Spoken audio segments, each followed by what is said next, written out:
أعوذ بالله السميع العليم من الشيطان الرجيم بسم الله الرحمن الرحيم والصلاة والسلام على أشرف المرسلين سيدنا محمد وعلى آله وصحبه أجمعين. السلام عليكم ورحمة الله وبركاته. Thank you so much for your invitation, your introduction, and also for giving me the opportunity to be involved in your project with this foreword that I wrote a few months ago, which was a foreword introducing the readers to understanding Al-Quran, or at least to understand in which way we have to deal with it when it comes to understand its meaning.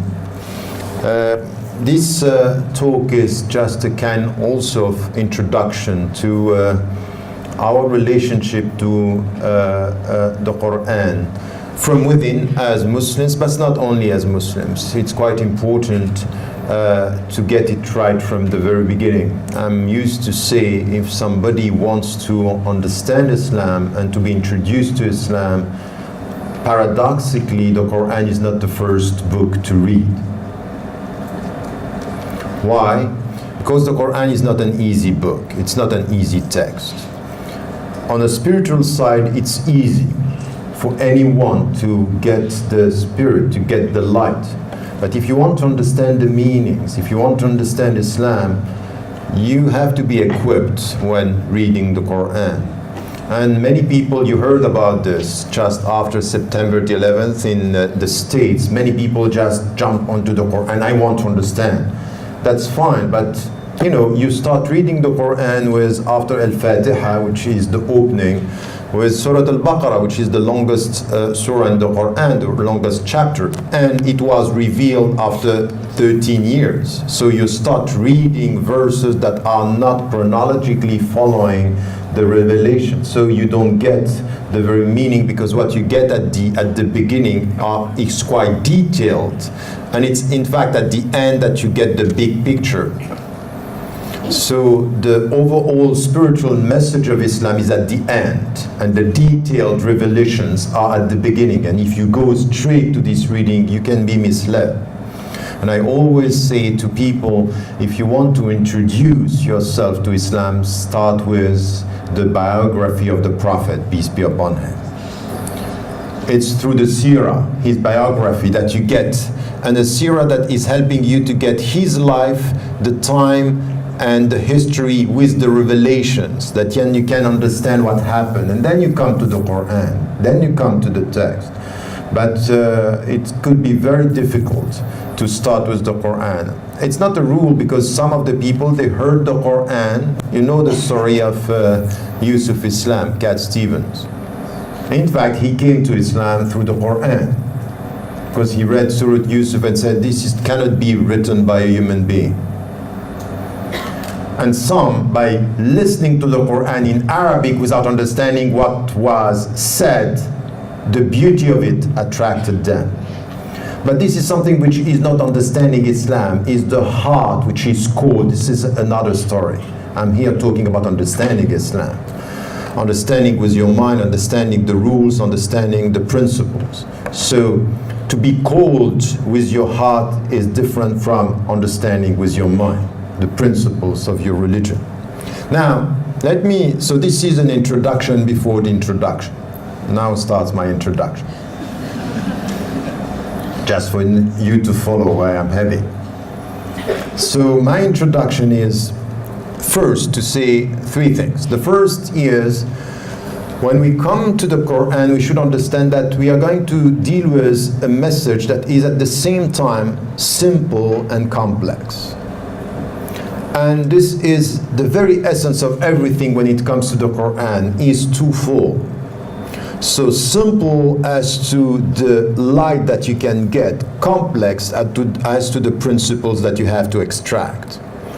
So it's not an easy book, and the way it is put has nothing to do with chronology, nothing to do with topics, nothing to do with intellectual structure.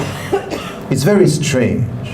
And at the same time, you have things that are new, things that are repeated, cycles and linear. So everything is there, And if you want to get the overall message, you have to be equipped and to understand that it takes time, it takes effort, and it takes intellectual commitment. So, simple and complex.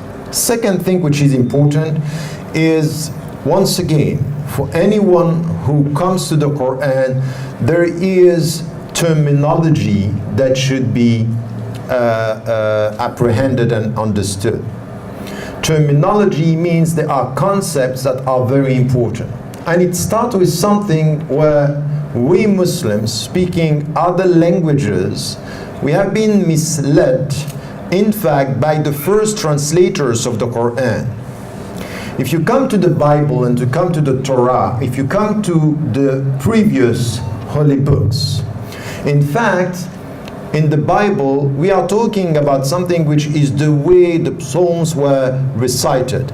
And this was versification, and this is why we are speaking about verses.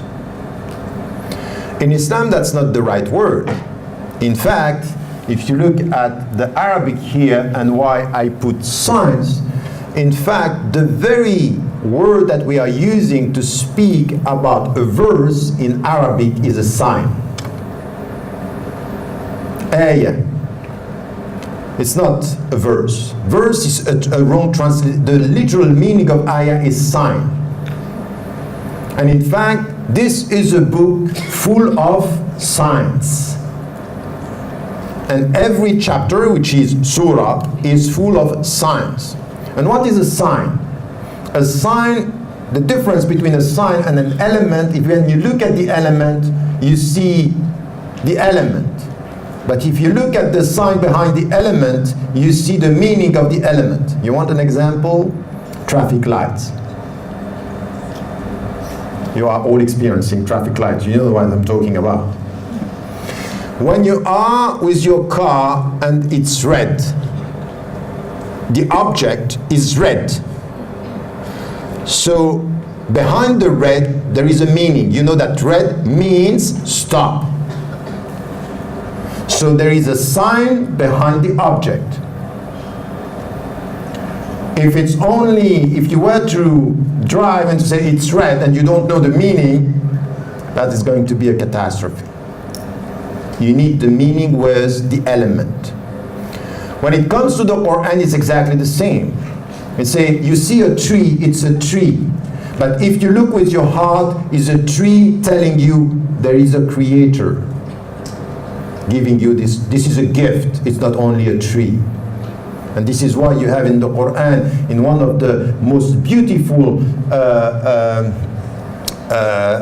chapters, surah of the Quran, Ar-Rahman. And the Prophet ﷺ was talking about this as Arusat al-Quran. It's the most beautiful, and there is something which is repeated as a song, which is beyond the song, which is coming from God. And he's saying, Ar-Rahman, بعد أعوذ بالله من الشيطان الرجيم بسم الله الرحمن الرحيم الرحمن علم القرآن خلق الإنسان علمه البيان الشمس والقمر بحسبان والنجم والشجر يسجدان. Meaning something which is, once again, the twofold. الشمس والقمر بحسبان means the sun and the moon are following very strict calculation. This is for your scientific understanding. والنجم والشجر means the stars or even the plants or the and the tree are prostrating. Meaning this is for you to see with your heart. You don't see them prostrating, but they are prostrating. So there is something for your mind, the exact calculation, الشمس والقمر بحسبان, very, very strict calculation. والنجم والشجر يسجدان. But you don't see this, except with your heart. If you see the tree with your eyes, you see the element, you don't get the sign. The sign is apprehended, understood through your heart. So once again here, there are signs. And the Quran is full of signs. And what is very important is that in fact, the text is mirroring the universe. Why? Because where are you going to find these other signs? in the universe, in nature. How do you get this? Look at the Quran. سَنُرِيهِمْ آيَاتِنَا. Ayat, the same word.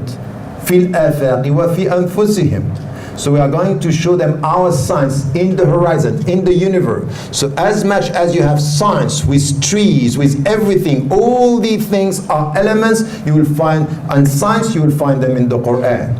Signs are echoing signs. Book is echoing another book. Read the universe, read the book. Read the Quran, read the universe. Two books, two revelations, two signs, or two sets of signs. So this is why verses is not the right word. And science means two things, again, which once again is something which is important here. As much as you have to understand that the revelation came as a text talking about another text, a revelation talking about another revelation. The universe is a revelation. The Prophet ﷺ was crying when he got إِنَّ فِي خَلْقِ السَّمَوَاتِ وَالْأَرْضِ وَاخْتِلَافِ اللَّيْلِ وَالنَّهَارِ لَآيَاتٍ لِأُولِي الْأَلْبَابِ. In the creation of heavens and earth and the alternation of night and day, there are signs for those who are full of insight. Open your heart. Now there is a second thing. As much as there is a dialogue between the two texts, that the last one is talking about the first one, that the book is talking about the other book. And you know this is something which is opening your mind. Where do you find this in the Western tradition? You find this, it's very important. You can't understand humanism and Renaissance in the West if you don't get it right. That in fact they started to look at the world as a book. Montaigne, Rabelais, the Italian people of the artists were talking about what? The book of the world, the book of the universe. Exactly. Read it. You have to read it, and the Quran is telling you about that. And Abu Hamid al-Ghazali was coming with this expression which is now known. Al-Kitab al-Mastur is the book that is written, while Kitab al-Manshur is the book that is deployed in front of your eyes. A book talking about a book. It's up to you to read, if you are readers. But there is another thing. So you see the couple here? There is another couple which is important. Because to get the elements, the objects, and then to get the signs, you need to read with two things, two faculties. One is your mind and the second is your heart. You need to understand with your heart. And there are things that you are going to get with your heart. And one of the qualification, the negative qualification of those who are rejecting the truth or rejecting God is that they have hearts and they don't understand with their hearts. لَهُمْ قُلُوبٌ لَا يَفْقَهُونَ بِهَا. Qulub, they don't have a deep understanding. Al-fiqh, now al-mustalah, the specialized word for fiqh now is law and jurisprudence. But in Arabic, fiqh means deep understanding. لَهُمْ قُلُوبٌ لَا يَفْقَهُونَ بِهَا. So they have a heart and they don't get it, they don't understand. And you know this is a very simple experience. Sometimes you don't understand the people with your mind, but you understand the people you love with your heart. I hope so. I hope so. I hope that you are experiencing something which is my heart gets it. And in Islam is essential.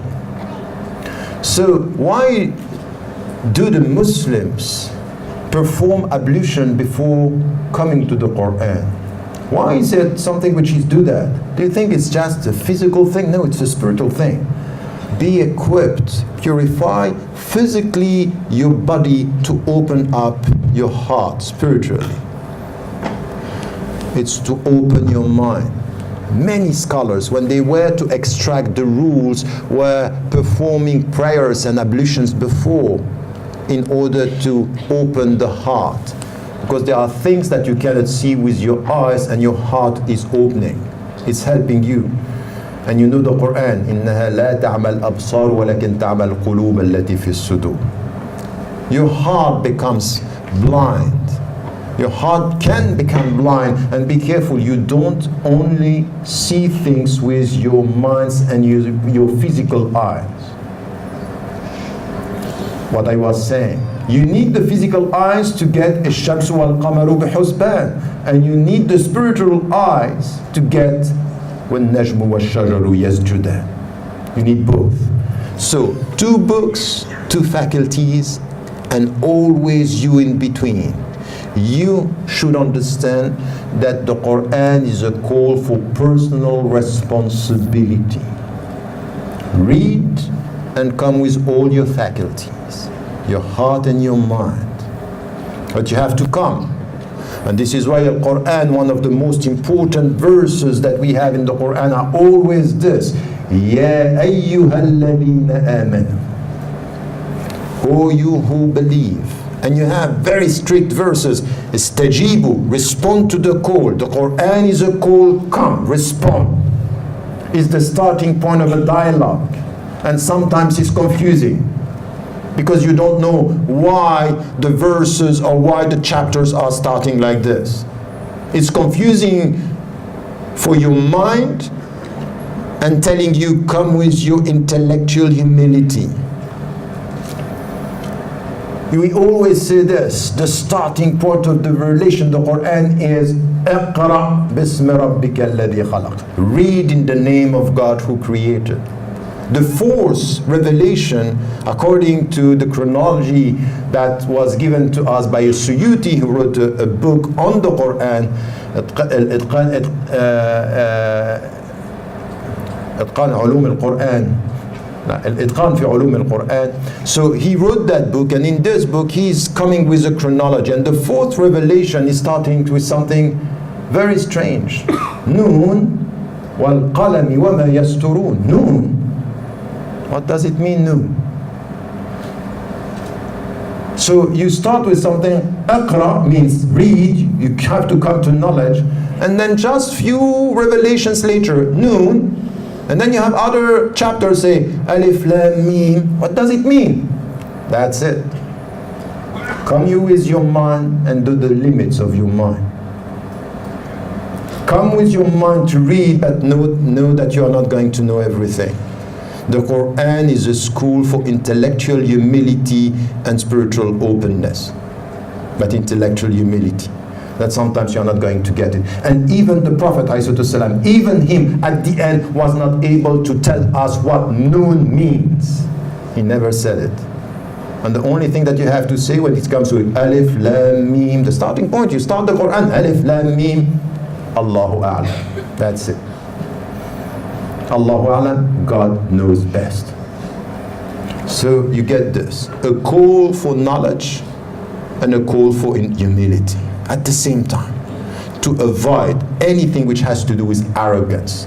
Don't enter in this book with intellectual arrogance. Know that the one who knows best is talking to you, and just come to him knowing that you don't know everything. And it's a powerful message, very heavy.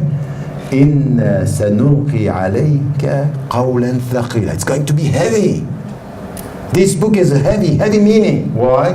Because it's calling you to your own responsibility. Now you have to understand. You cannot get the Quran and say, I don't care. You start with the Quran, it means now I'm involved. It's exactly as you enter in this room. You enter in this room maybe with less knowledge, I hope, less knowledge than when you are going out of it. Do you think that you have the same responsibility? Every knowledge you get means more responsibility to translate in your life. That's it. So be always careful when you go to lectures. It might be free because you don't have to pay, but it's never spiritually free. You have to do something out of it. You are always responsible of what comes to you. إن السمع والبصر والفؤاد كل أولئك كان عنه مسؤول. You are going to be asked about everything.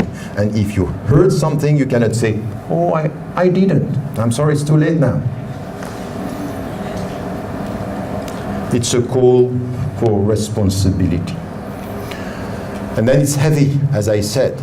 Can you just listen to this? لو أنزلنا هذا القرآن على الجبل لرأيته خاشعا متصدعا من خشية الله. If we were to just come with this Quran on a mountain, you will see the mountain destroyed. The mountain. What does it mean? And look at this. This is said to people who are in the desert. Not like us in Switzerland, we say mountains everywhere. So it's even very powerful. Say, be careful, this Quran can destroy everything. Nothing can stand in front of the Quran because it's heavy. But is it heavy physically? No, it's spiritual. Get the power, the light that is coming out of it. So you understand here, it's all the complexity, simple and complex. 2 readings, 2 universes, 2 revelations, minds and hearts. This is where you have to come, and in between you are responsible.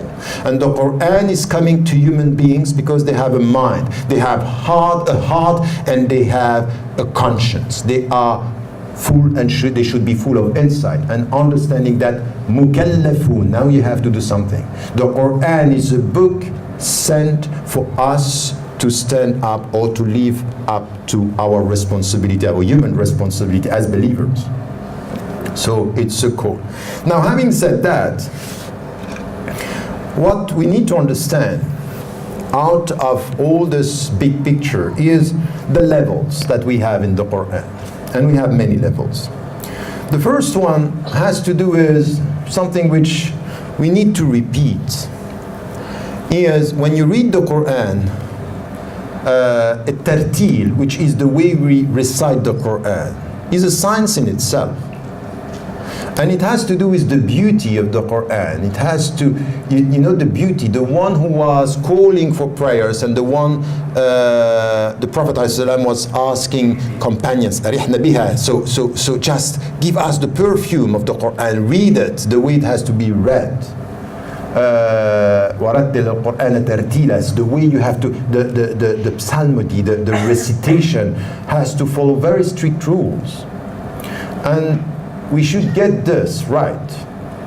You know, in literature, you know that there is something in poetry, for example, we are distinguishing between form and substance. What you say and the way you say it. In the Quran you find this. When it says, "Ud'u ila sabilik bil-hikmati wal-maw'izati al-hasanah wajadilhum billati hiya ahsan."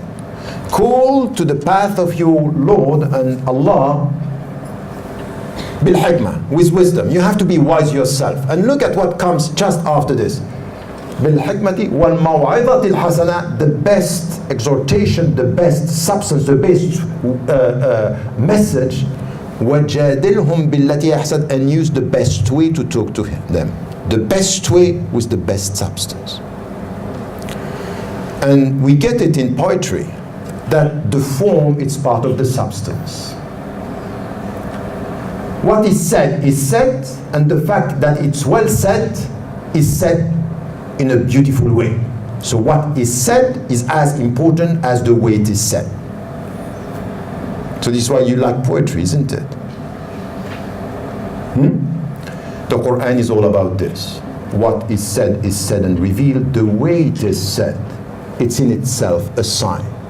One of the most important miracles of Islam is the Quran itself. Because it's beauty and substance. It's form and substance, and the beauty is part of the substance. And this is why sometimes you don't know that why the people are, when you listen to the Quran, even if you don't understand Arabic, there is something special. There is beauty. And this is why we need to find the best voices. And some are very skilled. And it gives a spiritual dimension to it. So this beauty, it's important. Allahu Jamil yuhibbul jamal. God is beautiful and He likes beauty. And it starts with the Quran. This is a beautiful text speaking about beauty in a beautiful way. It's all about this. And it's heavy as to the substance, and it's beautiful as to the form. This also, it's important for us because and you know, when you are trying to be qari, for example, I remember when I was in Egypt with my teacher, very strict with you cannot just say, you know, you have in Arabic, you have ta and you have ta. You can't say ta when it's ta. And if you say ta when it's ta, stop it. It's very strict. Every single letter has its own calculation, the way you have to. And this came afterwards through linguistic, telling you from where al-ahruf are coming. And you have to be very strict with this.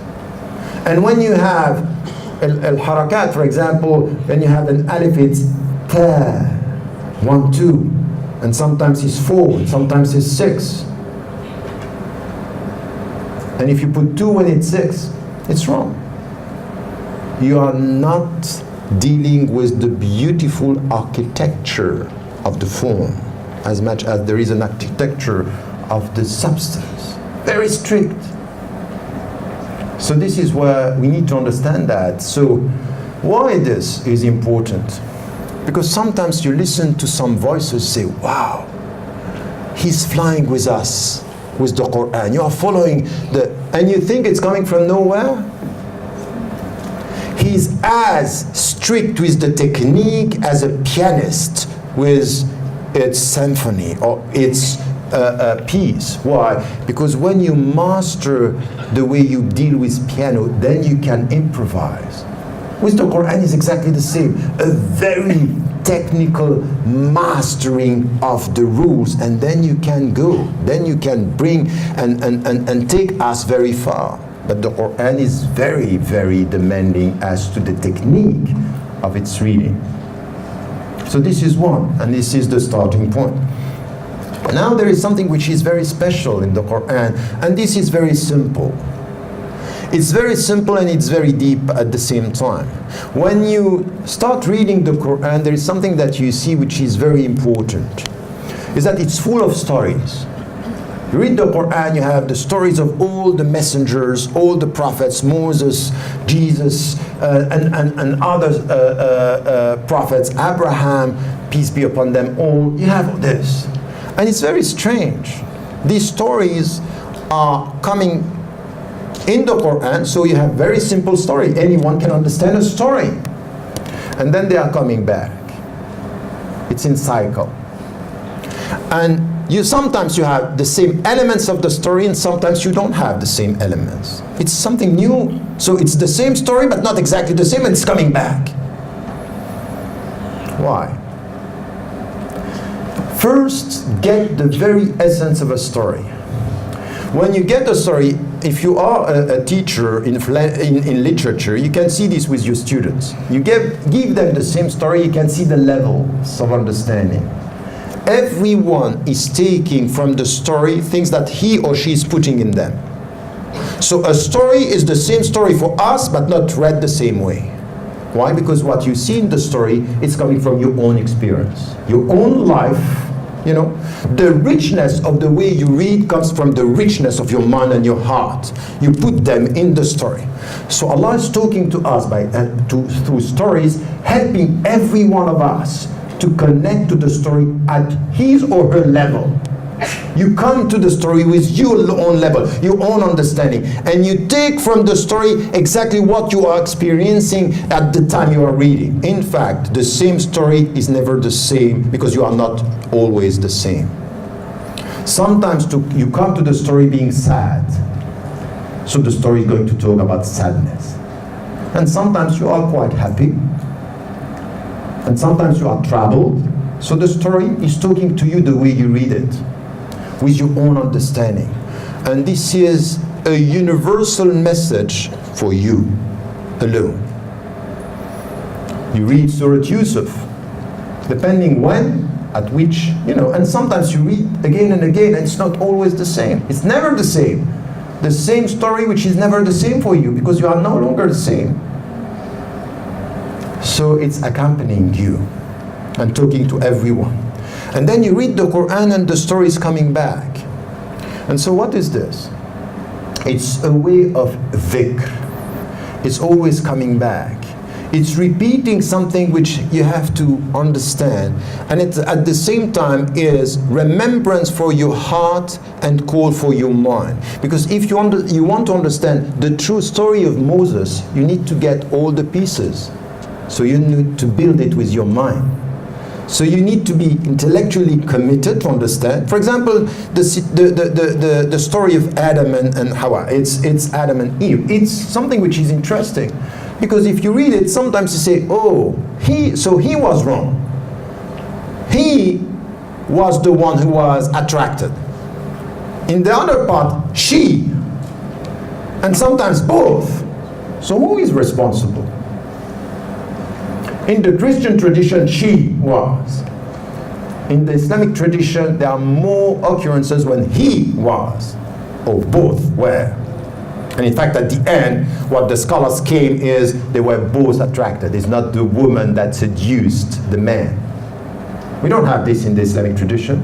But in fact, if you read the story in one segment, you don't get the whole thing. So the Quran is coming and giving you angles for your mind to ponder, to be humble.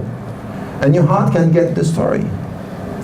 So you don't just come to one segment and say, oh, I got the story. I'm sorry, this is part of it. Allah is calling your intelligence to build on this coming back.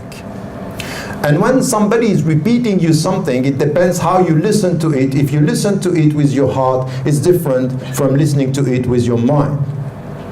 If now I'm telling you, you know what, close the door. Just after 2 minutes, please close the door. Are you going to close the door? So close the door. I said, look, I'm not stupid, because I'm talking to your mind. Now if I tell you, you know what? I love you.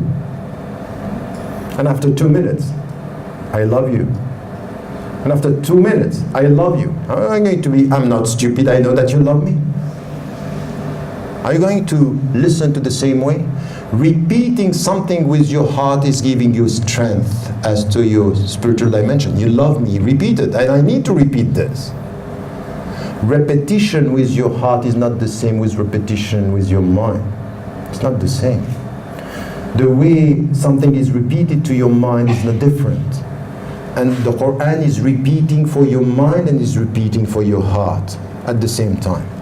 So it's coming back, the cycles.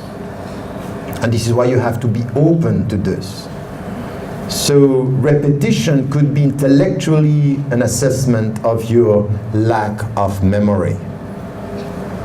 And repetition could be a call for the in-depth of your spirituality. Different things. So the Quran is dealing with all these dimensions. And this is something which is important. So the stories are talking to everybody not the same way. And depending on the time, not the same way as well, because you are not the same. Now, the stories are reminders, and this is important. Now, the Quran is through the stories, through the way it's repeating things. It's in fact, it's a journey. When you enter into the Quran, you are going through a spiritual journey. And this spiritual journey is based on something which is important. God is calling you and is expecting from you that you respond to His call. And in fact, it's a dialogue. Al-Quran is a dialogue with yourself, and it's a dialogue with Him. If you start reading the Quran is talking to you. And if you meditate what you are reading, you are talking to yourself. And this is the very essence of nearness. You know, you have in the Quran, the companions went to the Prophet, peace be upon him, and they asked him, how do we speak to God? Is He close? Is He far? Do we have to shout? Do we have to whisper? How do we talk to Him? And look at the answer coming from the Quran, and you know that the Quran these were very specific answers to specific questions coming from the companion. And say, وَإِذَا سَأَلَكَ عِبَادِ عَنِّي فَإِنِّي قَرِيبٌ أُجِيبُ دَعْوَةَ الدَّاعِ إِذَا دَعَانِ. If my servants are asking you about me, I'm very close, I'm very near. I respond to the call of the one who is calling me. When do you call Him? When you start reading the Quran, it's a call, you are calling Him, you want Him, and He's responding. In fact, he started the process. He sent revelation to call us. Ya ayyuhalladhina amanu, come, and then you come, and then you enter into a dialogue. But this dialogue is to be close to him. Where is God? Where is God? We don't know where is he. But the knowledge of God is where? We have it in the Quran. يا أيها الذين آمنوا استجيبوا لله وللرسول إذا دعاكم لما يحييكم واعلموا أن الله يحول بين المرء وقلبه. And know that the knowledge of God is between you and your heart. So when you come to the Quran, you are coming between you and your own heart. You are coming back to yourself. So it's a dialogue with the self, which is in fact a dialogue with God. To read the Quran is to start a dialogue with him. With this miracle, which is he will be always here when you go to find you and you try to find him. And if you are not finding him, it means that you are not looking for him. Because if you start looking for him, he will be here. By definition, this is what he's telling us. And this is the very essence of the Quran. So this is where you understand the spirit. And this is for everyone. This is the simple dimension. Go for it. You don't need a mufti. You don't need a sheikh. You don't need anyone but your own will and your own commitment. Yourself being committed. This is it. And it could be at every time for everybody. This is the beauty and the universal message of Islam talking to your heart. And open your heart. And whatever you get as the secret coming from this is for you. And sometimes you see things, you know, in the mystical tradition, you say al-nur, which is coming from what you have in your heart. It's a protection. The Quran is protection. وَإِذَا قَرَأْتَ الْقُرْآنَ جَعَلْنَا بَيْنَكَ وَبَيْنَ الَّذِينَ لَا يُؤْمِنُونَ بِالْآخِرَةِ حِجَابًا مَسْتُورًا. When you read the Quran, we are protecting you from all what the people who don't believe in God are saying or doing. You are protected. It's a book of dialogue and protection. It gives you strength, spiritual strength. So this is where you will get it from the Quran. Now, that's the first level. What now it's important is to differentiate this from other levels that are much more complex. And unfortunately, some of our brothers and sisters, they think because it's given to everyone to read, they are going to do with the Quran things that are not right. For example, we know that the Quran was revealed over 23 years. And not all the chapters, first, the chronology is not, the first revelations are at the end. So these very short chapters that we are reading now very quickly were the starting point of changing. In fact, the spiritual conversion. You know that Allah subhanahu wa ta'ala, al-muqallib, ya muqallib al-qulub, one of our supplications towards Allah is that He's changing the state of our heart. In fact, He changed the state of the Prophet's heart by starting with very short verses at the beginning, but changing everything about the way he looked at the world. وَالضُّحَى وَالسَّمَاءِ, all this, the sky, the down, the trees, al-fajr, everything was to be changed. So it was an intellectual, spiritual conversion through the very short verses at the beginning and chapters. And then came the more detailed thing. But there is something here which is important. It's for us that because it was revealed over 23 years, some of the verses are connected to very specific situation. And you need to connect these verses with a specific situation, especially, for example, some of the verses. No one can deny the fact that some of the verses in the Quran are dealing with violence. They are talking about wars and violence. Yes, you find this in the Quran.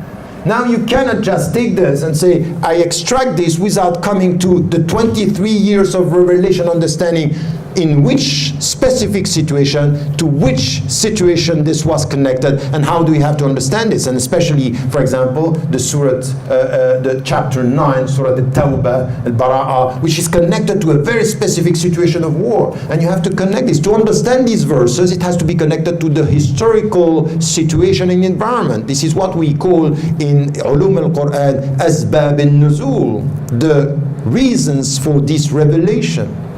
And what is important here is that when you do this, you should understand that the principles that you are going to extract from the Quran are not only through the verses, but the verses in the light of the environment. You extract the principles with the two. You cannot just read the Quran and extract the principles. You need to understand the reasons of the revelation to extract the principle.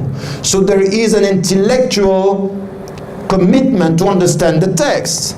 So how are we going to do that? Are you equipped to do that? Can we just say, oh, we need a democratization of reading the Quran, let us all be mujtahid, so we are going to extract the rules? Do that, and you will see the catastrophe. You have now in the Middle East, ISIS and the so-called Islamic State, people who are taking from the Quran, they take here and there and say it's written in the Quran. I can take from the Quran. You want to democratize the Quran? Go. You are not equipped, and you are going to end up with reading اقتلوهم حيث ثقفتموهم. Kill them wherever you find them. So this is what I'm going to do. That's a democratic way of dealing with the Quran. They don't know the context, they don't know the history, they know nothing, and they take the text by saying this is it. And when we are dealing with some Orientalists, now in the West, we have people saying, you know what, these people in Syria or in Iraq are really dealing in the right way with the Quran, because when you read the Quran, read what is said about the Jews and the Christians and the non-believers. Read what is said about the enemies of Islam. You have to kill them. So they do exactly the same as the others. They take the text, they don't put it into the context, they disconnect the text from the context, and they say this is it. So we have to explain to them, no, that's not the way we read the Quran. And if you do this, you are supporting their interpretations that are perceived, understood by the consensus of the Muslims as being anti-Islamic. This is not our religion. This is an understanding that is distorting the very essence. It's the wrong reading. Because yes, the text is universal, but we all know that it was revealed in history. So we have to connect eternal message with historical context. If you are not equipped to do that, don't be involved.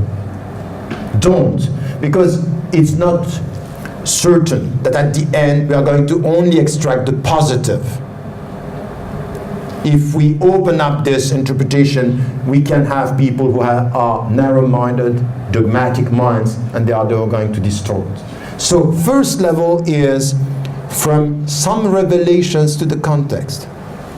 Now, the Quran is full of moral teachings, and the Prophet ﷺ said that he came just to complete the good characters.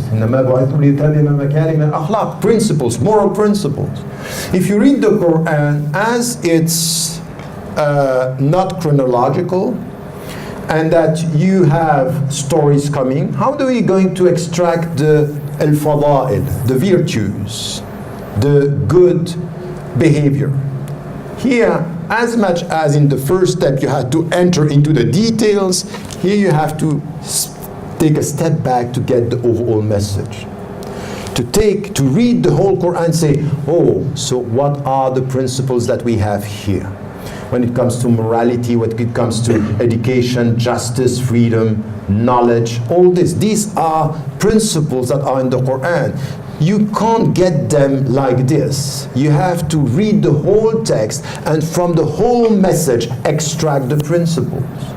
That, for example, what we had a discussion with scholars a few weeks ago. What is the highest value of Islam? What do we want to achieve? I have been talking for I don't know how many years now, not going to tell you, but for a long time.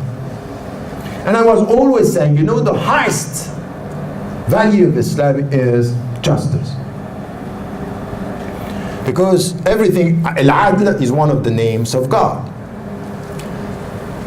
And al-qist, إن الله يحب المقسطين, it's equity and it's also justice. إن الله يأمر بالعدل, God commands justice. And then I was reading the story of Lubaba in the Prophet's life, والسلام. And in fact, this story, you know that Lubaba was one of the companions. And when the Prophet was to leave Medina, he was the one who was in charge of Medina. He was a high profile. And once he had a problem with a tree that was his belonging. He was the owner of the tree. And this tree was exploited by a poor guy that was exploited the tree. And then Lubaba wanted the tree back. And the poor guy went to the Prophet and said, I have been doing and working on this tree, and this was my subsistence, my living, and I want to keep it. And Lubaba said, no, that's mine. This is justice. And the Prophet ﷺ was trying to tell him, give it to him. You are right, but be kind.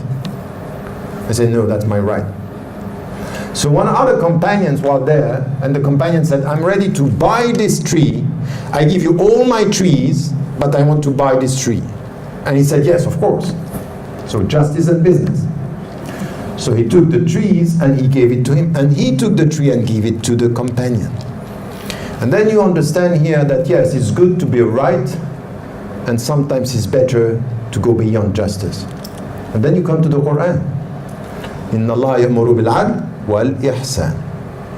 Al-ihsan is something which is excellence. Is that's my right, and I can forgive you.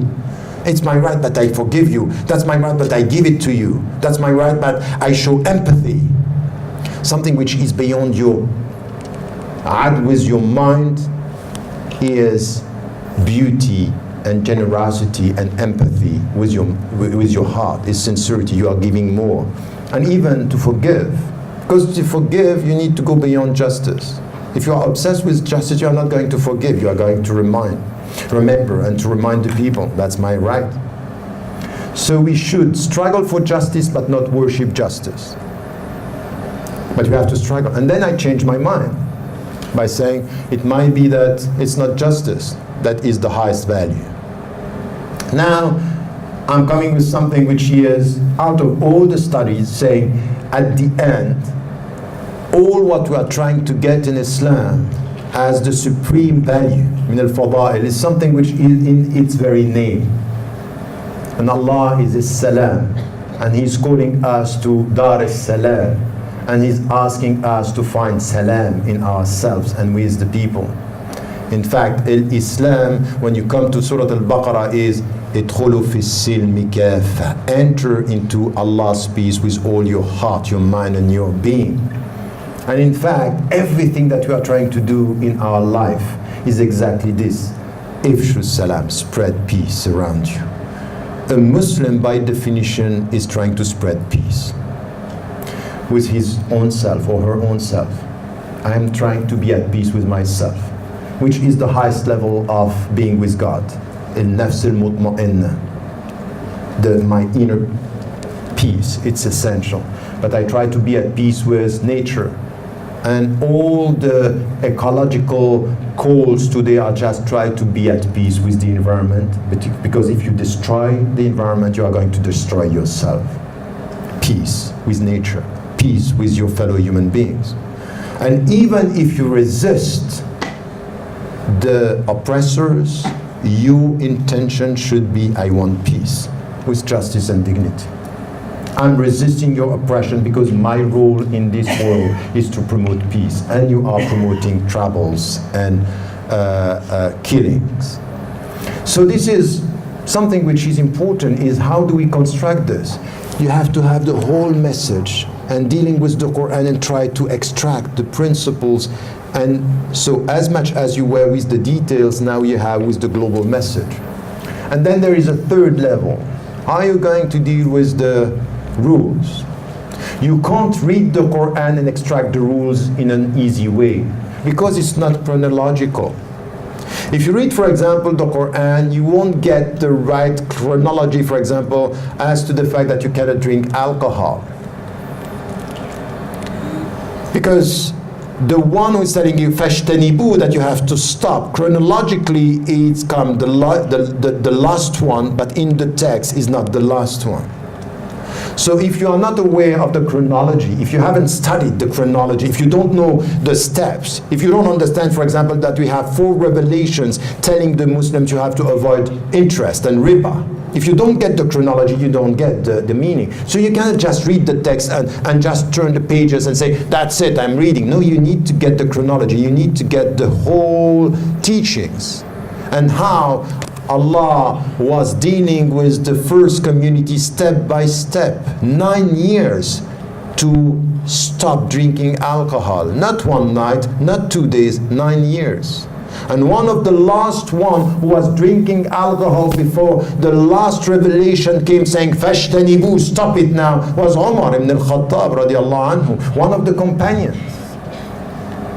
So he was one who was drinking, and then came the revelation, stop it now. But you don't get the rules and the understanding of the rules and the priority of the rules. What comes first?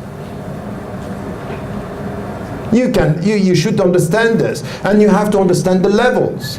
We should stop starting with, the appearances and come to the being. It's 1,000 more time important, 1,000 and even more important to pray than to dress the right way.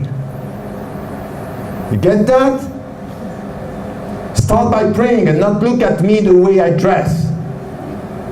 Because if you are a good Muslim, if you have the headscarf and that's it. Who told you that? You all know that it's not enough to wear the headscarf to be a good Muslim. But the starting point of being a good Muslim is to be committed with what you have to do, and this is the spiritual journey, is to start praying and then you go your way. And not to start by what is visible for you people. And some, they are doing this. They end up protecting themselves from what the people are saying, but they are not educating themselves to what Allah is expecting. So that's the most important thing. And then you go. Don't let the people judge you from outside. And this is why you understand the Quran is talking to inside, and there are priorities. So the scholars here it's very important to understand the levels, the priorities, the structure of the rulings, and then you have to be equipped. You cannot do this on your own like this by reading. It's a science. It has to do with lots of knowledge, and sometimes even the semantic, the sentence, the words, the chronology, the connection with the hadith, and here you also need to know about the Quran needs also a hadith. And all the people are telling you, I only read the Quran and that's enough. I don't want the prophetic tradition. So I'm sorry. Now read the Quran. Come and sit with me. Okay? Are you praying? Yes. Tell me in the Quran, how do you pray? It's not there. You don't have in the Quran the way you pray. You need the hadith for doing this. So all the people are saying, I don't want the hadith. I'm sorry. You can't practice your religion if you don't rely on the hadith. Now, we have to be very clear. There are authentic ahadith and others. Now I'm talking about the authentic ahadith, prophetic tradition, where we need both of them. But tell me, we have trends now, people, only the Quran is the revealed book. Yes, but it is said in the Quran, لَقَدْ كَانَ لَكُمْ فِي رَسُولِ اللَّهِ أُسْوَةٌ حَسَنَةٌ. You have the best example with the Prophet, the messenger, so you have to follow him. And he said, when he was performing the pilgrimage, and he was saying even about praying, صَلُّوا كَمَا رَأَيْتُمُونِي أُصَلِّي. You pray as you saw me praying. So you refer to me as the way you pray. خُذُوا مِنِّي مَنَاسِكَكُمْ. So you have to take from me how to perform Hajj. This is where you come to the hadith. So the Quran is telling you, I give you the principles, now the way you have to do it, go to the Prophet ﷺ. You cannot just ignore that. This new trend of, liberal Muslims are only the Quran, and say it means that you are not going to pray. How do you pray? 24 hours? Do you have the 5 prayers per day? So how are you going to perform that if you don't rely on the hadith? So having said that, here you understand that when it comes to the history of the revelation, you need to come to the reasons.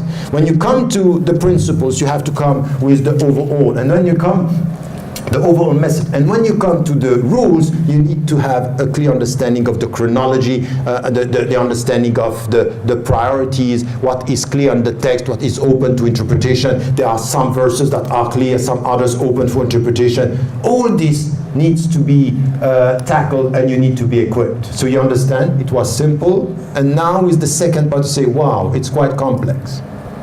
And if you think it's complex, I am winning. I'm happy with it. If at the end say, wow, I didn't know all that, it's complex. So the text itself, simple and complex as well, I was telling you. My conclusion out of all this is three things. In fact, the Quran is a revelation it has to accompany you, go along with you during your life. As I said, a dialogue. And it's two things that there are conditions to enter into this revelation. The first, as I was saying, is something that is a state of mind, a mindset, a state of heart that should be here, always. It's what I call intellectual humility. It's really to be humble with your mind and knowing that Abu Hamid al-Ghazali, when he was talking about Nurun ala Nur, it's light upon light, as we have the organization here. Light upon light is the light of this revelation coming to the light of your heart and your mind, because you have two lights. And the first light that you have is the al-fitra. It's this spark that you have in your heart, and then you are yearning to get an answer. Wherever you are, wherever you go on earth, you will find the people always yearning for an answer. Why am I here? Always. And this is what we call the fitra. It's there. We want to know why. And the Quran is coming as an answer. But between the answer coming from God and you trying to find Him, this intellectual humility, it's essential. Open your heart and be humble with your mind, always. And know that sometimes things are going to come to you without knowing why and how. You know, to be ready to something which is unexpectable. You know, I wrote a book with a philosopher, one of the last great French philosophers. It's Edgar Morin. He's very well known around the world. And he was telling me always, he's 93, and very, dynamic, very open to the world and challenging. And he's always having one sentence say, expect the unexpectable. This is very spiritual. This is very Islamic, by the way. It's coming from a Jew atheist. Yes, I have dialogue with Jew and atheist. Okay? That's halal. In case you have a doubt. And he's great. Very, a very bright mind. But what he said, coming from his tradition, is a very Islamic sentence. Expect the unexpectable. Meaning, put your hope in Him. This, you know what? How you translate this in Arabic? It could be La hawla wa la quwwata illa billah. There is no power and strength except by Allah. He can do whatever. You feel that you cannot do it. You feel that it's not going to happen, and it happens. So this is the way we deal with it. So the second point is what I was saying. Intellectual humility, open heart. It's important, and get it right. To read the Quran is to enter into a personal dialogue with God. So it's a dialogue. It's to read, it's to communicate with Him as much as you are communicating with yourself. And it means it's a personal experience, it's a humbling experience, it's an opening experience, revealing experience, and at the same time, when you read and you see that you don't get it all, you understand that you have to be equipped when it comes to rules, when it comes to values, and when it comes to historical understanding. And if you are sincere and committed, you understand that there are limits for you not to transgress when it comes to give some opinions, because if you are not equipped, silence is better than being wrong. Thank you.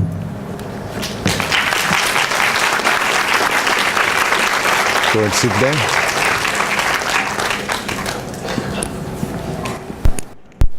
Ladies and gentlemen, we would now like to open the floor for a Q&A session. You may use the microphones available at the stars on the left and right side of the aisle of the auditorium to address your questions to Professor Tariq.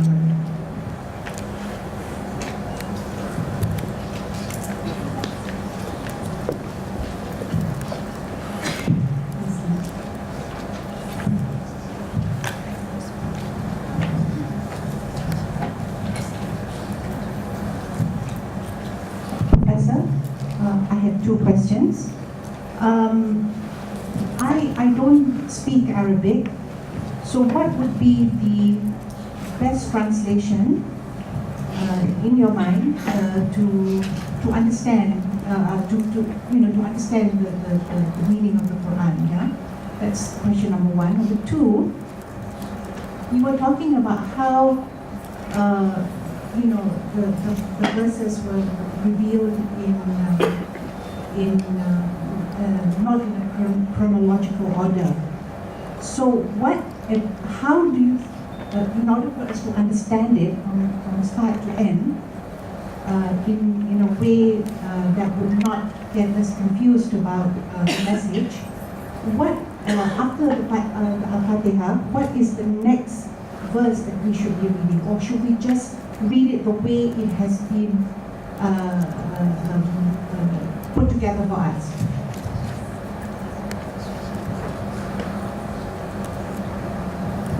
I respond straight away? Okay.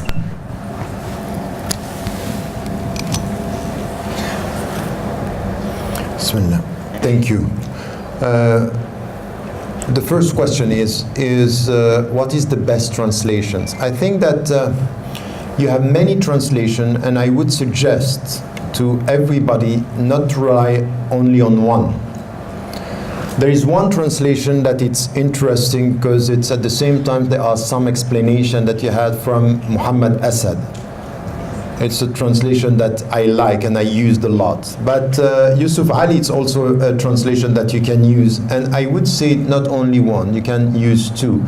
You have a very literal translation that is provided by the Saudi government, because they have a center for translation that are quite interesting. I don't agree with some of the comments that they are making in the translation.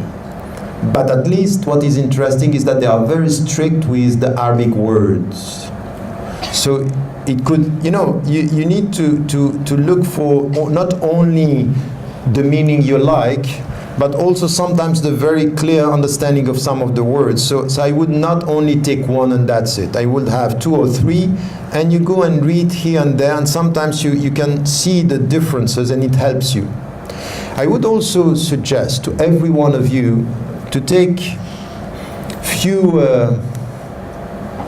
weeks and months of your time to get something which could be between 800 and 1,000 Arabic words that you try to get, to understand, to have the meaning. And you know what? With these 800 to 1,000 words, when you then listen to the Quran in Arabic, you start understanding more. And you start understanding because it builds the foundations of what the Quran is all about. With 1,000 words, you get the essential. And then it gives you another relationship with Arabic. Because it's very important not to get only, the recitation, but to, when, for example, you are praying in Taraweeh during Ramadan, just to get the meaning. And if you don't get this, for example, for some of the people who are going to pray Taraweeh, they don't know Arabic.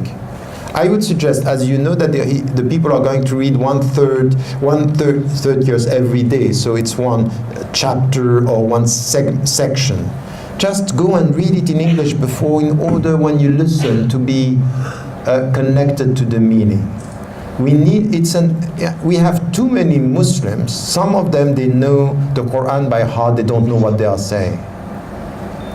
And I think that we need to be much more connected to the meaning. So it's good, the translation are necessary, but sometimes you can have, I would suggest to take time to have just the foundational semantic structure of the Quran could come out of these words. Now, if you come to what we call al-qira'at ta'abbudiyya, what I was referring to at the first part of my talk, which is the spiritual connection with the Quran, dealing with the stories, talking to yourself, meditating, read the Quran the way it is. If now you want to understand some of the rules, to understand the chronology, this is another thing, which is now you have to read it in another way. And this is where you need to ask about, for example, the chronology. You have texts that were produced known as Ulum al-Quran. Part of Suyuti is translated into English.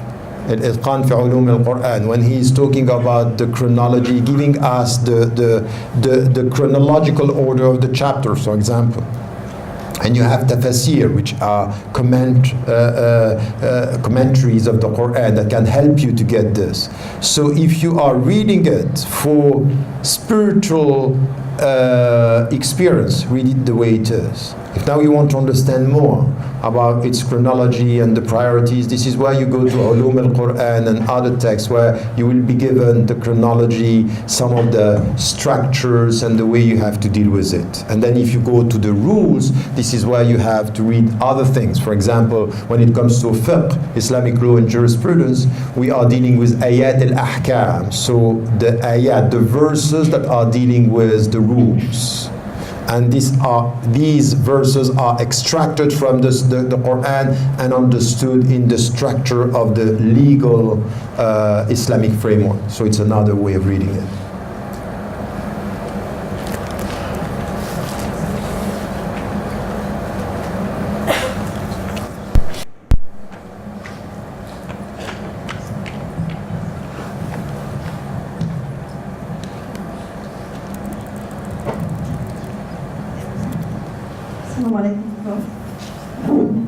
You did mention that the Quran is substance and revealed in the most beautiful way. Is this not an example of how we should do da'wah? That it should be, the delivery is very important with peace, and this is sometimes something which is missing in the Ummah when we do da'wah. If I may, just what do you mean by substance? That's what you said. No, in da'wah. What you're trying to. You took the mic from her because I'm quite asking questions. I was just asking, what do you mean by substance when it comes to da'wah? What are you trying to promote? What are you trying to propagate? Yeah. To intrigue others. So the way we have to put that, you mean? Okay. Look, I started by saying when it comes to the Islamic terminology, we need to have a better understanding of the words. And da'wah, it's a complex concept. Because many Muslims, they just think that da'wah is to invite the people to come, and it's just, I'm talking to you about Islam and I'm calling you to be a Muslim. In fact, the very essence of conversion is none of our business. It's between Allah and the people. The Prophet ﷺ was going along a young Jew for years, and he never asked him to convert till the end, where the young asked his father, "Can I?" While the Prophet, peace be upon him, was here. And if you come to the Quran, you understand that da'wah is something which has to do much more with the people who is calling, much more than the people that we are calling. The verse that I mentioned, "Ud'u ila sabili rabbika bil hikmati wal maw'izati al hasani wajadilhum billati hiya ahsan," is all the characteristics are referring to the one who is calling. "Ud'u ila sabili rabbik bil hikmah," with wisdom. Be a wise man or a wise woman. Wal maw'izati al hasana is the best exhortation, the best meanings. And jadilhum billati ahsan, talk to them in the best way. The way you behave, what you say, the way you say it. You, the one who is calling. So the substance is here. And this is why I'm saying, if you want to understand da'wah, you should understand the other verse, which is وَكَذَلِكَ جَعَلْنَاكُمْ أُمَّةً وَسَطًا لِتَكُونُوا شُهَدَاءَ عَلَى النَّاسِ. We made you the nation of the middle path in order for you to bear witness to the truth to people. We have to be witnesses and stop talking about Islam with words, but experiencing Islam with behavior. That's the true da'wah. The true da'wah is to be a witness. And this is what I'm saying even to Christians and to the people around me. Don't talk to me about your values. Show your values in the way you behave. And the Muslims are the first to speak. We speak too much. Muslims are too much speaking about Islam and not enough experiencing Islam. So I would say to people, you know, some didn't understand when I was saying this 30 years ago. Talk about God without mentioning God. So what are you talking about? If I talk about God, no, it means be the one in your behavior, with your wisdom, with the way you speak, with the way you serve the people. The people, you should be a question for the people because you are a gift. You understand? A gift. When you get a gift, you say, where does it come from? It's a question. And the question is, why do you behave like this? What is the reason of your behavior? And this is for you to look for. It's not for me to give you the answer. But for example, there are people that are doing things that, you know, in the way they are dealing with the... I always, you know, I have in my family, in the people that I see, very simple, ordinary Muslims, but the way they serve without talking too much, they don't always, it's not becoming, I'm a Muslim. This also was the answer after September 11 when the Muslims in the United States were putting a step, proud to be a Muslim, say it means that you have a complex if you put it on your heart. It should be a light from your heart, not a stamp on your heart. So just be a witness. Stop talking and now show. And I would say that this is the new visibility of Muslims should be out of behavior, not out of speeches. We are the first to speak, not the first to show. And this is the substance, by the way. I would say that this is the substance. Assalamu alaikum, Prof. You mentioned that the supreme value is to spread peace within ourselves and be at peace with nature, environment and fellow humans. But if you see what is happening now, it's not a reflection of that. I feel so sad what is happening in the world, and particularly among Muslims. And I would like, I don't know, I may be wrong, but didn't Cat Stevens say if he had mixed with Muslims prior to conversion, he would never have converted to Islam? Is that true? No, he was repeating something which was said much before him by people, yes, and we heard this since the end of 19th century. Mm-hmm. See, if I had to deal with Muslims, I would never have chosen Islam. But you also have other experiences. Many people became Muslim because they were dealing with Muslims. Mm-hmm. We have to stop, I would say, we have to stop this self-critical obsession of thinking that we are not good. We are not the best, but there is some good in us. We have to remain positive. There are people who are doing, be positive means look at the facts. We have lots of people who are good Muslims serving and doing their best. And we have some people who are misunderstanding Islam, betraying the values. Yes, that's right. But when we are talking about peace, it's a commitment.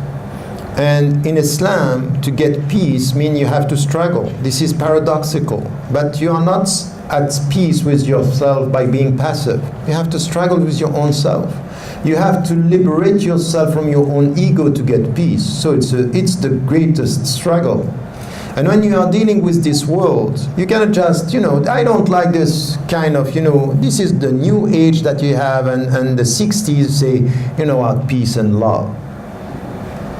That's fine. Peace and love is good. But in fact, there is no peace without struggle. Struggle in the name of peace, and never forget love. But you have to struggle. And to struggle means what? You have to look at the world the way it is. Allah subhanahu wa ta'ala is ending the Quran by telling us, be careful with human beings. قُلْ أَعُوذُ بِرَبِّ النَّاسِ مَلِكِ النَّاسِ إِلَهِ النَّاسِ. 5 times nice to tell us, be careful with the nas. In fact, you know what it means? Be careful with your own self. By the way, do you trust yourself 100%? You don't. So you have to be cautious with everybody. And human beings are like this. They can betray you, they can oppress, so you have to be courageous. We have to be quite clear on this. Our commitment to peace means we are ready to every struggle in the name of dignity of human beings. Because you are people who are undignified. So when you see what is happening in the Muslim majority countries, we can be sad. We also have to be clear on the reasons why people are driven to this. I myself, I went through very difficult experiences with people that I loved, and I saw them doing things. Say, how can you do something like this? And then they give you reasons. So you understand without justifying, but you understand. So we should stop being negative about ourselves. Look at the positive side, all the people are doing. Look at what is happening in Malaysia. If you see what is happening in Malaysia, you can be quite sad about the state of Muslims. But over the last 50 years, so many good things are happening. So many good things are developing. So we have to look at this. And this is a mindset. If you are with God in a spiritual way, you look at the positive,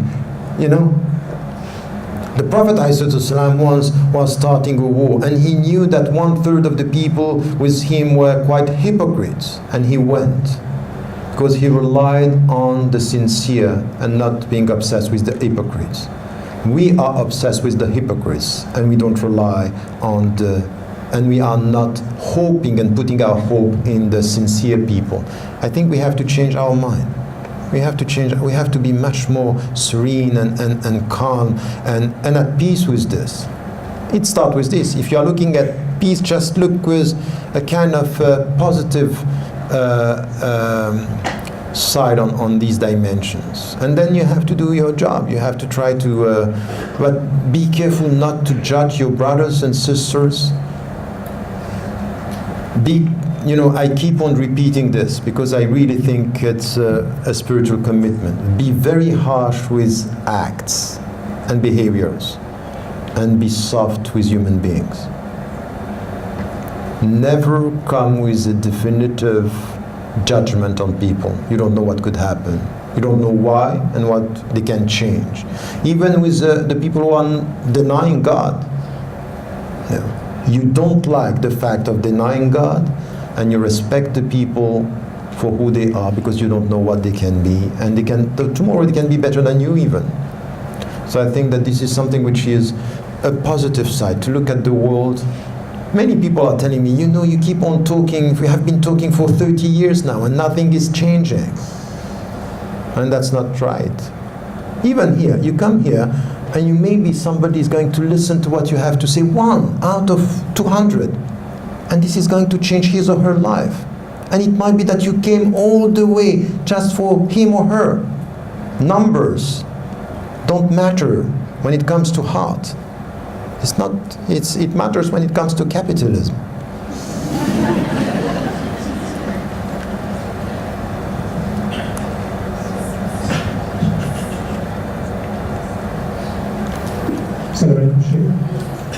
First of all, I would like to thank you for your lecture.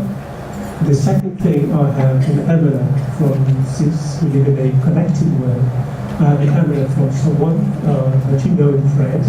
I'm a French citizen, and this person lives in Nantes, and his name is Azouz Breton, and I would like to say thank you for coming to Nantes in June. The last thing is my own question. That's a personal message. Okay, got it. He told me it's a collective work. He knew you were coming here. I just wanted to say thank you. The third thing is my own question. You said that Islam is a very complex and complicated, let's say, religion. I have found that in the ahadith, there's one hadith that can simplify everything. And the Prophet said, alayhi salatu wasalam, قُلْ آمَنْتُ بِاللَّهِ ثُمَّ اسْتَقِمْ. And in your opinion, according to you, would there be anything close to this thing in the Quran, separating the ahadith and the Quran? Is there any verse that would be very simple for someone who would be willing to understand the Quran? Some verse that would be a stepping stone to understanding the Quran? Thank you very much. Thank you for the personal message. As to your question, I think that even the hadith that you mentioned, you know, it's simple when you are already equipped to understand. قُلْ آمَنْتُ بِاللَّهِ. Some people would stop here and say, what does it mean? ثُمَّ اسْتَقِمْ. Follow the right path. That's not easy. What is the right path? How am I going to follow this? So there's commitment between believing and behaving that could be very simple if you are equipped, you have something here. And this is why in the Quran, if you start with Surah Al-Baqarah, you understand, بعد أعوذ بالله من الشيطان الرجيم بسم الله الرحمن الرحيم ألف لام ميم ذلك الكتاب لا ريب فيه هدى للمتقين. This book, there is no doubt about it. It's a guidance for whom? For the people who are full of God consciousness. In fact, for this book to be a guide, you have to have already this God consciousness. If not, it's not going to be a book. هدى للمتقين لا ريب فيه, because you are already believing that it's coming from God. So we should also be very cautious with things that appear to be simple and are not as simple as that. This is one. The second is, I didn't say that Islam is complex. I say Islam is a set of very simple principles. In fact, Islam is a simple religion.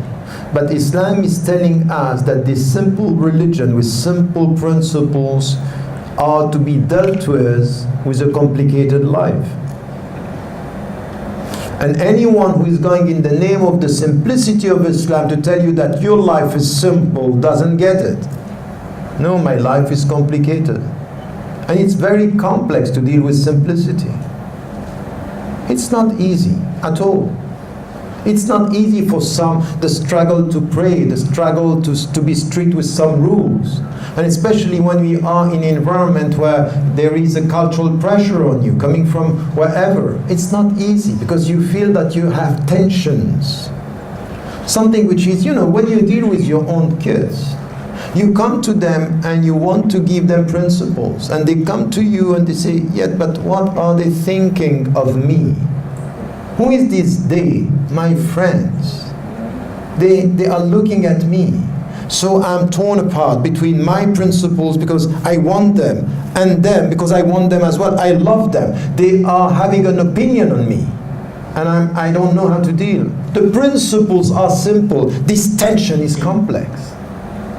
And some, they don't care. Even when you have, 1, 2, 3, 4, these are you kids. They don't deal the same with this. Some are protected because they don't care, and others because sometimes your qualities could be your weaknesses. Because you are open-minded, you have a heart, you like communicating, so this is good, and the judgment of the others could make it difficult for you. So a quality becomes your weakness. As to the principles. So the principle is simple, the life is complicated. And if you want to come to one verse in the Quran dealing with this, I would say there is not one verse, but there is Al-Fatiha. It's very clear and straight to the point. 7 verses telling you exactly what you have to know to summarize Islam as to not only the way that you believe in God, because you can have Surah Al-Ikhlas, it's very short, but this is the relationship to one God. But Surah Al-Fatiha, everything is there. Everything is there about your commitment to Him, asking Him for help, and to follow the straight path. This is it. And asking Him or hoping from Him to protect you from going astray. So it's there. Everything is there. And I would say a deep understanding of the Fatiha is a deep understanding of Islam. Wallahu a'lam.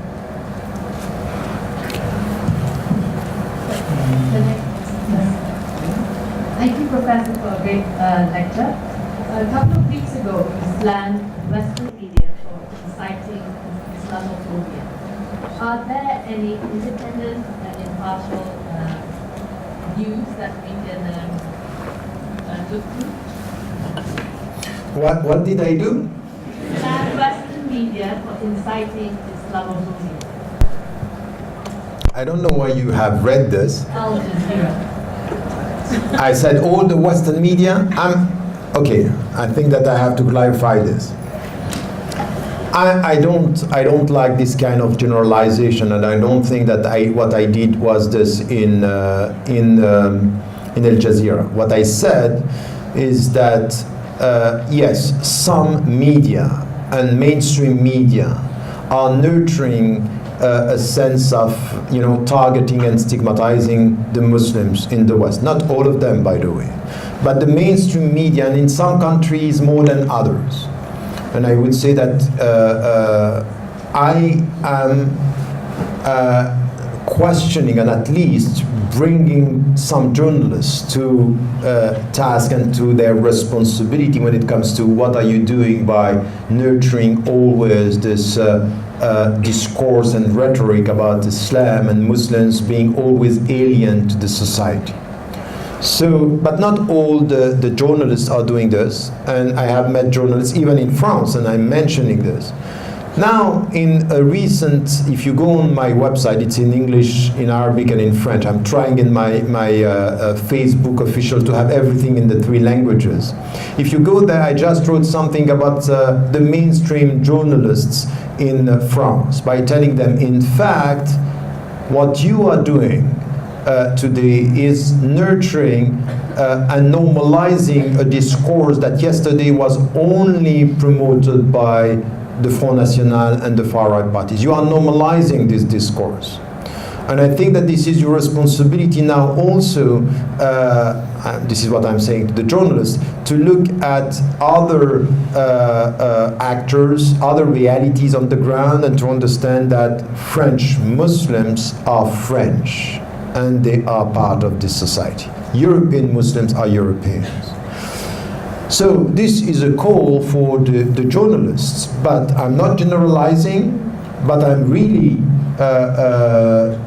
afraid of this tendency that we have now, and in fact even in the States is exactly the same. It's not only in Europe.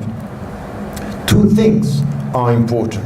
I don't know any media that is completely free from ideological take. Of course, there is an ideology. It could be through the owners, or it could be from the states, or it could be from different sources, and there are majority trends everywhere in the West, and even here in Malaysia. If you think that there is one completely independent media in Malaysia, please introduce me to them. Because it doesn't happen, if you get me right. So we are all working for somebody. Now you have some journalists that are courageous, that are independent, they are ready to struggle. And I think that we have also to be positive and to show that some are doing the job. Not all the journalists are just, they don't have ethics in their jobs, or they are not professional. I met so many everywhere, people with great commitment, and they want the stories to be right. And I think that we have to acknowledge this and stop being negative on everybody. But we have to call the journalists to do more in this and to stop only talking about what is bad and what are the problems. Lots of Western Muslims are doing good today and promoting things, but they are invisible, and we are only obsessed with the people who are destroying and not talking about the people who are building. So it's also a challenge. So I think that there is another responsibility. And it's also something that I'm always repeating to Western Muslims, as well as I'm repeating here. I'm repeating it here, is the Muslim citizens in Malaysia or in the Muslim majority countries or in the West, they also have a great deal of responsibility about which type of discourse we have in the media. Because we don't have enough young and not so young sisters and brothers, Muslim women, Muslim men, going and talking and knowing how to talk and being involved in the media. We keep on blaming the journalists and we don't know who has to go there. We are not organized, we don't have a voice, and we complain all the time. It's also our responsibility to have the people to go and to talk. We are the first to be critical. We sit down in our living room and look at this one, he doesn't know how to speak. And what about you? What about you? Why are you disappearing? Why the Muslim, and even sometimes Muslim women are asking me to speak about women in Islam. I'm sorry, I'm still a man. It's not going to happen. Where are the women going and speaking about this? Go and speak. You have a voice, you have a mind, you have your freedom, you have your autonomy. Do the job. And now if they don't want to listen to you now, with your commitment, with you being on the ground, it's going to change, because you cannot deny reality all the time. At one point you have to face it. And this is what I'm saying to the European the European governments. One day you will have to face this reality. They are Europeans as much as you. They speak your language. They are building your country, and they are not only playing football and playing music. They are human beings. They have a culture, they have a voice, they have a religion, they have principles. Listen to them. And I say to the Muslims, now it's your turn. Stand up. Do your job. So we have to, my position on this is, I never generalize in such a way, and if I did it on this program, I was wrong.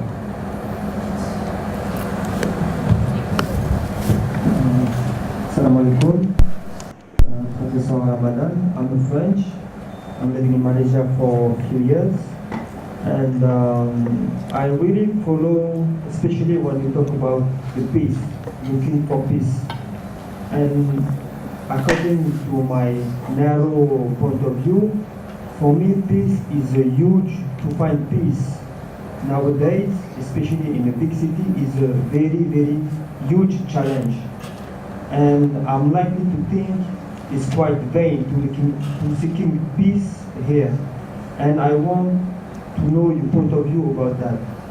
If we can still have hope in a modern paradigm with only marketing matter, engineering, social matter, money matter, if we can still hoping to have some peace here. And sorry for my English. Oh, that's very good. Alhamdulillah, thank you. Look, first we agree on something, that it's huge and it's difficult. Now let me tell you something, we have to be realistic. If you want peace, and only peace, and full peace, that's not for here. Allah yad'u ila dar as-salam, this is for the hereafter. The only thing that you are going to get in this life is instant of peace. It's something that you can get as a gift. And to get this, you need to understand that you have to be committed. You know, in the mystical tradition, if you look at all what they are saying, very long journey, very dedicated, with prayers, with very, you follow the 5 pillars, and you add, you pray during the night, and you try to have elevation, maratib, and then ahwal, and then you go to get what at the end? Instant, when you are close to God and you experience the fact that you love Him and that you are loved by Him. But instant, and then you come back. You come back to the reality. And it's because you experience it that you come back and you understand what is missing. And then you start again. It's an ongoing process. So in your situation today, in our situation today, for every one of us, what you can get is sometimes something which is given to you as a gift. You are exposing yourself, you are opening yourself to get it. You are ready for it. You're not going to get it every time. But it could be an instant when you read the Quran, an instant when you are in front of, for a landscape, when you are with people you love, with your kids, with your wife, with your parents. Everything could be a gift. Be careful, don't try to get too more peace. You will get nothing. Just try to be humble even with this. And in our life today, it's sometimes to take time for yourself. It's to take time for your prayers. It's to meditate. It's to try to be on your own. You know, there are some people, for example, in my life, I'm very active. I'm traveling a lot. But without people noticing it, you take time. You are in a plane, you think.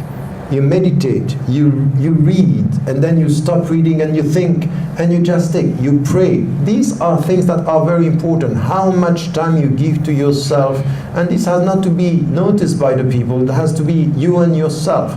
Don't try to get too much, but try to protect yourself. Do not get time at all for yourself. And you know, I keep on repeating in some of the lectures something which is very deep if you listen to it. We are used to say it in English like this, very quickly. But you have to take it as it is, with the substance. Take care of yourself. Take care of yourself. You know why? Because yourself, it's not your ownership.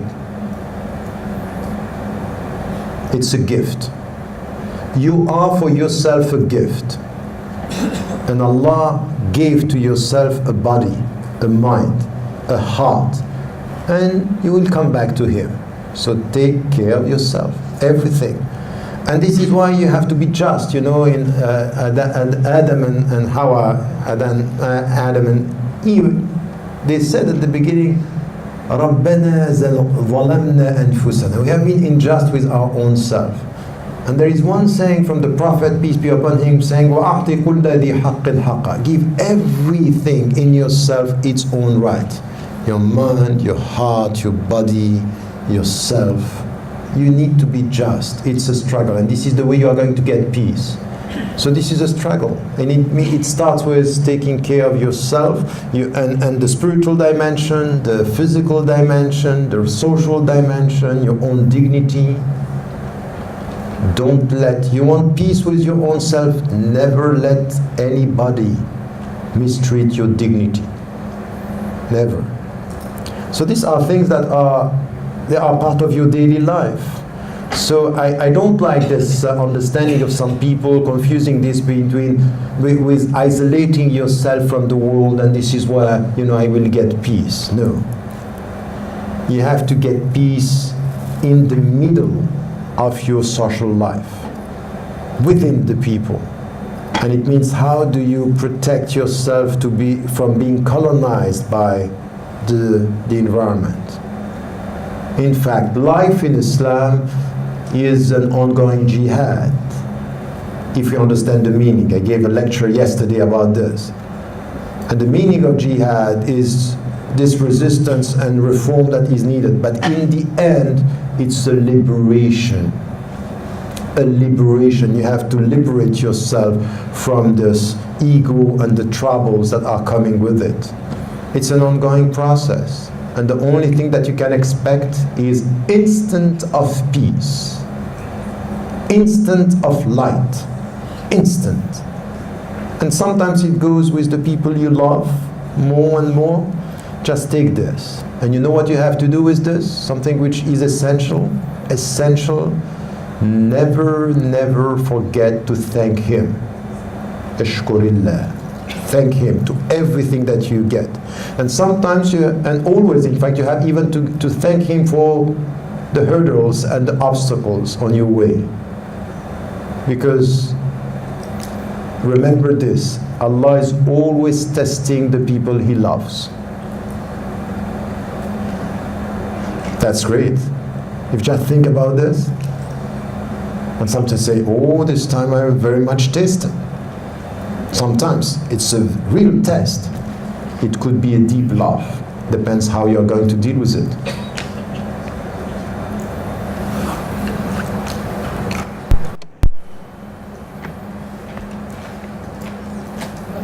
Hello. I was just wondering. Where are you?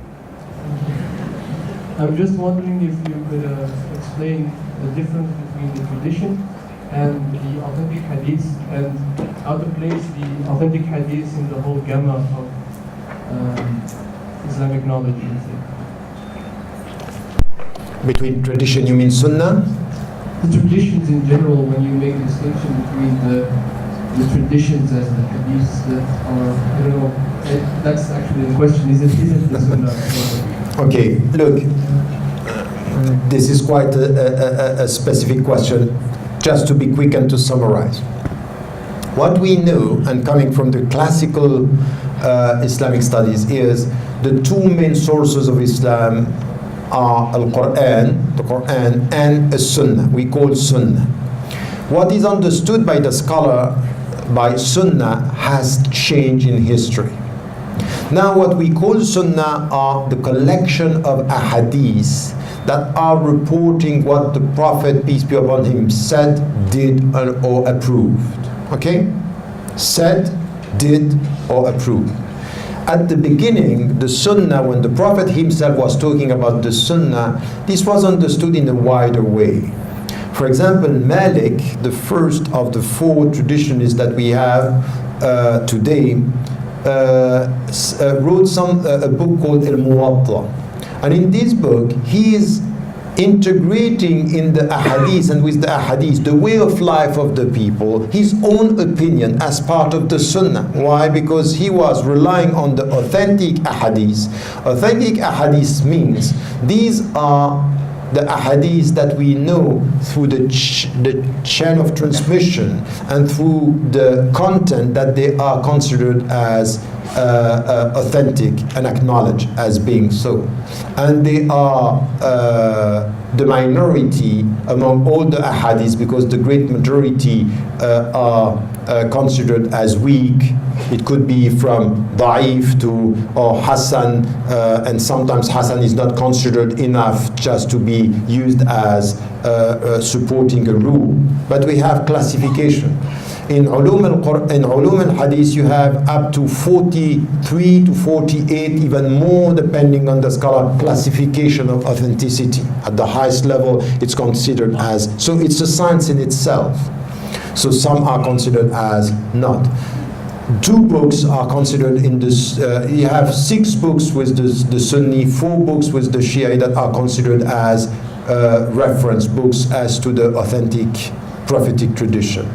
So it's a science with its own classification, and now we have discussion about even some of the ahadith that were considered as authentic, and still now it could be a problem as to the substance, the content, al-matn itself. So it's not as simple as that. So you have all this discussion, and then you have the discussion on Sunnah, where Sunnah was not only the legal dimension of the prophetic traditions, it was the way of life, it was the understanding by the people and integrated into it. And it's after Shafi'i, with Usul al-Fiqh and this work that he did on the categorization, of the way to extract from the Quran and the sources, that we ended having the hadith understood in a very specific way. So you need also to deal with history to understand the history of the scientific concept in the Islamic tradition. So it's very complex on this. Now what we know is in Islam you have the Quran that is not undisputed, and you have ahadith, and among these ahadith, few ahadith that are at the highest level of authenticity that rely on them in order to get the essence of our religion. That's it. And then you have discussion about so many different levels. I hope I clarified the... How much ahadith are there at the highest level? No, we don't agree on how many are completely authentic, but you can go up to a few thousand ahadith that are. It's not something. So the al-mutawatir is few hundred. So it's the highest level, and then authentic and relied upon is few thousand, and then you have lots of other ahadith and really a great majority of the ahadith that are disputed or not acknowledged as authentic. And among the scholars, there are some that are saying this is authentic and this is not. So you have, for example, discussion. For example, in the question of take the example of the niqab covering the face. There are lots of ahadith that are dealing with this, and some of them are not authentic. Even Al-Albani, who was al-muhaddith, was very, I rely on him when I want really, on him and others, but when I want really to know what are the most authentic ahadith. He's a Salafi, he's a literalist. I don't agree with his legal opinions, but I find him being very serious when it comes to what are the right hadiths. He's very, very tough with this. And it's very helpful to have somebody who is not playing with, a hadith authentic, there are conditions. And he was talking about this, for example, and he went through the hadith saying, at the beginning of his study, he was saying that the niqab is an obligation in Islam, that you have to cover. At the end of all his study, he said, I ended up with the opinion that the hijab is the obligation, the prescription, and not the niqab. But I prefer for my wife to wear the niqab. أفضل لزوجتي. So this is something which is interesting, very tough with the texts, and then he ended up with an opinion that I agree with, but he is just explaining how he deals with himself with his own opinion by saying this is the way I'm looking at the issue. We will allow for one more last question. Hello. Assalamu alaikum wa rahmatullahi wa barakatuh, Professor. I don't, yeah? Assalamu alaikum, dear brothers and sisters. And I just want to say that I was passing by. I'm on my summer vacation actually. And I was very surprised when I saw a gathering here. And then I realized Professor Tariq Ramadan is here. And I'm very much happy being here. Actually, I want to say that I embraced Islam maybe up to 2 years ago. And it's such a lovely feeling, but I want to say something. Being a Muslim 2 years, how to explain? There are so many issues that I would like to say, but as a woman, this is a very serious one. Dealing with people from Muslim community, actually, I'm very sorry, I'm a little bit nervous, but anyway, what I want to say that there's a big problem within the community, and the problem is about the education. And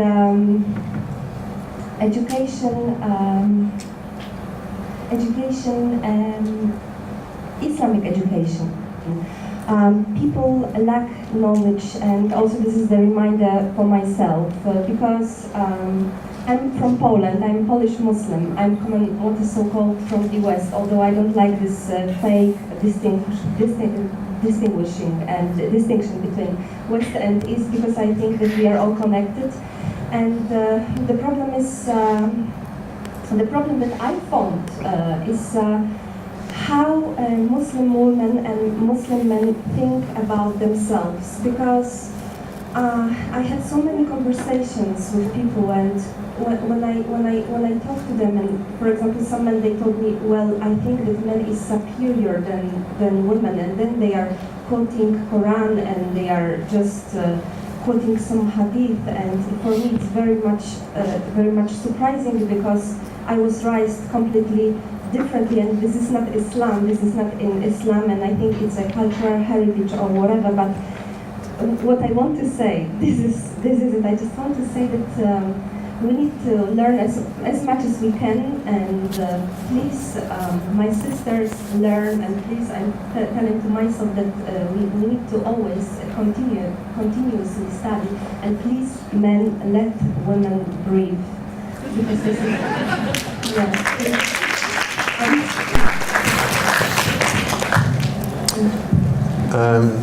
it's not really a question, but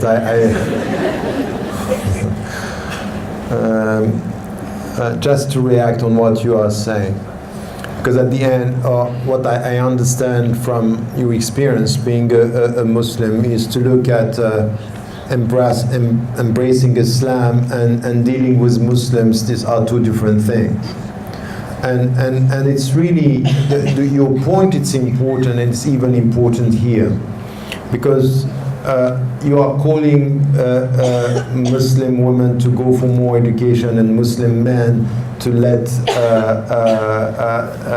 women breathe. And I would agree with what is behind what you are saying. At the end, and this is also connected to the positive, to be positive about the way we look at the community, but not being positive and being passive or acknowledging the state of affairs. That every one of us at the end, a woman as much as men, should be committed to learn more about Islam, to learn more about the principles, to be a witness, and this is something which is important, and then also in this process of getting the knowledge, to do something which is very necessary everywhere, to be able to distinguish between what is coming from the cultural heritage and legacy and what is coming from the Islamic principle. Because many things that are now presented as Islamic, even in Malaysia, are much more from the Malay culture or the Asian culture than from Islam. And this is a struggle. This is very important. We have to liberate ourselves from the cultural colonization. There are many good things in the Malay culture and many things that are wrong. Many things that you have to challenge. And men and women, by the way. And it has to do with something which is a permanent struggle. You have to deal with this. This is a very important struggle, a very important thing. And many, and I would say for you, even though you don't like the fact that we are talking about Western Muslims or European Muslims, still there is, I agree with you that it's sometimes misleading. But I would say to the Muslims or to the convert to Islam or the people who are entering into Islam, don't deny your cultural origin. Take from it what is good. Because some are trying to make you an Arab or make you a Malay, and you have to change your culture in order to be a good Muslim. And I keep on repeating this. This is something which is an ongoing struggle. It's the only way for you to liberate yourself from the cultural colonization is a better religious education when it comes to Islam, and to understand some of the principles that are beyond this, and to be equipped to go for this struggle. This is a personal commitment. It has to come from every one of you. And you have the right to ask. You have, you know, a convert to Islam, Jeffrey, I forgot his family name. He wrote, maybe you will remember him. He wrote a book called Even the Angels Ask. Jeffrey Lang, right. So he converted to Islam, and he was fed up with this mentality of Muslims. When you are a good Muslim, you don't question. And you come to the Quran, Sami'na wa ata'na. No, Sami'na wa ata'na is for clear-cut verses, wa aqimu s-salat. But you have the right to ask, why do I pray? Once I'll pray, why? The why is essential for you to feel at peace intellectually. And you have the right to question. And then you need to question in order to get the right answer. Don't have taken for granted answer that you just repeat and you don't know what you are talking about. At the end it will come back to you. At the end you will not feel at peace when you have superficial answer to deep question. You have to question and you have to get the right answer. And this is your personal intellectual jihad for men and women. Question and look for answer. That's the point. And stop, please. because we are here in the museum. It's about arts. Stop being consumers of lectures, who come every week to listen, to think that this is knowledge. What we did this morning is not even an introduction to an introduction. You are behind the door. You still have to enter into the world of knowledge by reading. If we have in the Quran, read how many books are you reading? How much time do you allocate to your education, to your liberation, to your autonomy? How much time do you take to read and to structure your mind? Muslims are now transforming even the speakers. We are now, you know what they are saying in the United States or in Europe? Tariq Ramadan is a Muslim pop star. Look at this. You know why? Because they have a problem and they are mentioning a problem. You are looking at scholars in the way which is not full of intellectual commitment, but sometimes as, here's the one I listen to. That's wrong. You listen and you are critical. You listen and you read and you check. There are many things that you have to stop this. This is a capitalist culture. Don't do with the ulama and don't do with the speakers what they do with Michael Jackson and think it's halal idealization. Idealization by definition is haram. You have even the scholars, even Malik, even Ibn Hanbal are saying, everything that I say is right, you take it. But if I'm wrong, you reject it. Meaning what? Check it. Check it out. Do your job. So this is something which is essential. Stop idealizing and stop going to lecture thinking that this is where you are getting knowledge. Lectures are just introduction to knowledge. It's just an incitement to go to knowledge. It's to entice you to go for that. That's it. So I would insist on this, and especially when it comes to, for example, arts, it's all about you look at the things around you. It's an open space to get a better understanding of a heritage, a legacy, the richness of this tradition. So you have to reconcile yourself with this. You are coming from somewhere. You are not here to please the people. You are going to please Him, and to please Him is where do you come from? Where are you heading? Are you equipped? In khayr al-zayd al-taqwa. Al-taqwa it's God consciousness. It's your best provision for the journey of life. But it's demanding. So please do this and be involved. And I would just ask you as well, because as I'm coming here, I'm trying to do this work of pushing the young scholars, the students, to be involved in the fields where they feel good and they feel that they have some skills. We are working on 10 to 11 fields in the center that I'm heading, on education, media, arts, economics, politics, bioethics, sciences, gender, men and women. And by the way, it's not only about women, it's also about men, because we have problems on that. So many fields. If you are working on this, if you are interested in working on ethics and thinking about this, even if you are not a scholar, but you are a student or you are interested, we want to connect with ordinary Muslims to push you to do the job, to think about it, to produce papers, to produce and to read about what we are trying to do. So I'm not coming only here to please you for 1 hour. It's also to push you to think about your own commitment beyond this visit with our connections. It could be through the website, the KAI Center, the Center for Islamic Legislation and Ethics, through what you are doing even here with the institutions that you have in this country. This is also a call for you and through all the media. I'm using all the social media, but I want the social media to be also introduction to. It could be Facebook or Twitter, but these are not the final goal. To be connected through this is just for you to be connected to your own commitment to knowledge, inshallah. So this could be also a call for your own responsibility as women and as men. Thank you. Thank